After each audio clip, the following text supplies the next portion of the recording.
الباب الرابع عشر dambugal sappo e nayi ɓangal no yewten alqaratu fi ñawlidirgol kono ɗum ɗo na jaɓuɗo mi ñawlima mi mana ko jaɓuɗo mi jonnima ndi jawdi gollir kala intérêt ko yalti toon sende e hoore no haldirɗen noon ko ɗum wiyete alqaratu mi mana jonnugol goɗɗo jawdi yo o gollanɓe ɓe senda. won Suhaybu ƴettama Suhaybu radiallahu taala anhu anna nabiya nde annabaji Allah sallallahu alaihi wasallam qala maki salasun piiji tati fihinna baraka barkino e majji Allah no waɗi barke ɗin tati yo Allah newina en ni yo Allah alsku en ni albayu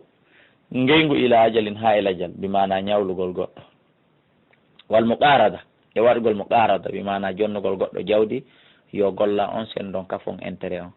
wa khaltul burri e jillidirgol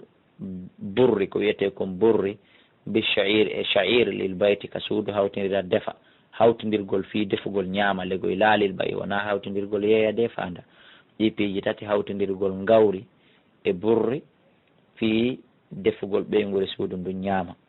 e ñawlugol goɗɗo e jonnugol goɗɗo jawdi yo gollu senda sabu yurmodiral ko woni e muɗum kon awaligo barkino e muɗum ra ibnu maja bisnad daif ni Allah ko ɗen jawle ko ñawle yimɓe Allah ko ɗen jawle ko jonne yimɓe ɓe gollira ɓe addatono on sende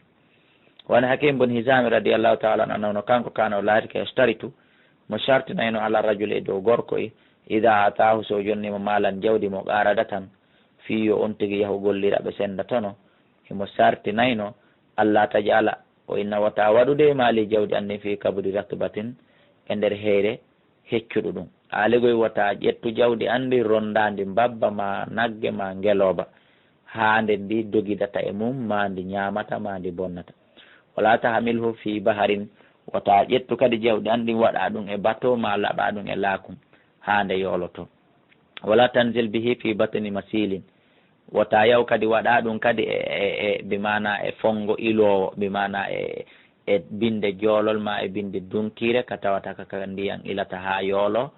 haray fa in faalta shay'an min dalika sa waɗi gotel e ɗiɗo tati ɗo fagadu daminta maali haray a yoɓay jawdi andira ho dara gotini waɗi jaalu sigatum worɓe hadis on ko hoolaɓe